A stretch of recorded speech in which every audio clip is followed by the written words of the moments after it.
Kusa na siyang natatanggal na yan, kung makikita nyo nalulusaw na siya. Bali ang gagawin na lang natin dyan siguro lilinisin na lang natin.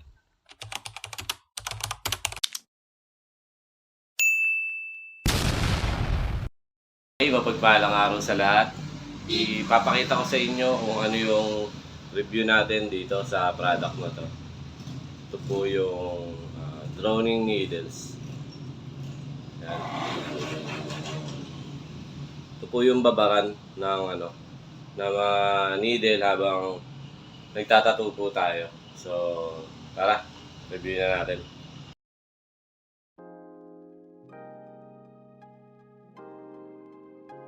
Papakita ko sa inyo kung paano yung ginagawa ko sa paggamit ng droning needles.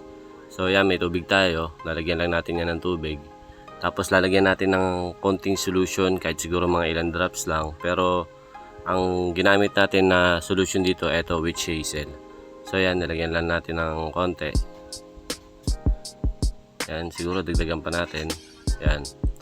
Tapos yan, squeeze lang uli natin yung tubig para maghalo siya ng husto, mamix siya ng husto para balance lang yung pagkakamix ng tubig tsaka ng solution. May mga butas siya, dyan sinasalpak yung mga cartridge natin. Tapos meron siyang dalawang klaseng size o iba-ibang size, merong malaki kagaya nyan. Siguro yun sa mga malalapad na design ng cartridge. Tapos meron naman doon sa kabila ay malilit. Kung makikita nyo, matigas na yung pinakatinta na naiwan dyan sa tip ng cartridge natin.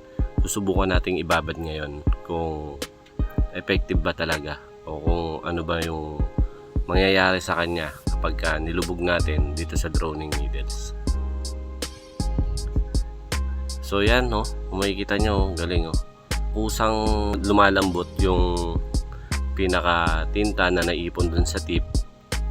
Napaka-importante na ito lalo na sa mga colored. Syempre yung colored malapot, madaling tumigas, madaling matuyo. Syempre hindi natin pwedeng persahin, kailangan palambutin natin kasi masisira yung dulo ng karayom kapag pinuwersa natin siya.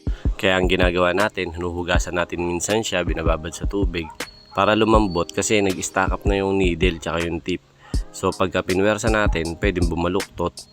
So hindi na natin siya pwedeng gamitin kasi makakasira na tayo ng balat nun. Ito naman yung isang klase ng cartridge na gagamitin natin sa pagbabad, kung ano ba yung magiging epekto din. Kasi kanina yung ginamit natin liner, tapos manipis lang yung pinaka frame nung cartridge na yun. Subukan natin to, ito malapad naman siya. Sa malaking butas naman natin siya ilalagay, saktong sakto. Tignan natin kung anong mangyayari. Ganun din, para siyang waterfall sa ilalim. Kusang lumalambot yung mga tinta na nabuo dun sa dulo ng tip ng cartridge natin. Para sa akin, pasado talaga tong produkto na to kasi napapanatili niyang matalas yung mga needles na gamit natin, tsaka mapapanatili niyang malambot. Konting punas lang, okay na uling gamitin. Hindi na natin kailangan hugasan pa ng hugasan para lumambot yung mga tinta na natuyo o kung nag-i-stack up yung mga needles natin. Ibababad lang natin siya dito. Mas mapapabilis yung pagpapalambot. Pag magpapalit tayo ng size ng needle, mabilis na natin siya magagamit.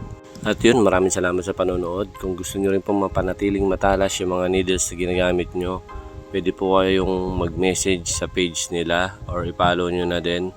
Droning Needles, yan po yung pangalan, pati yung logo nila. Pwede nyo po silang i-message dyan ng direkta para maka-order din po kayo ng product na to. Kaya naman, don't forget to follow and share, pero pusuan mo muna bago mo i-share. Muli, ako si Nads Galarpe ng Nads sa Tutorial. Hanggang sa mga susunod na video, God bless sa ating lahat at maraming salamat.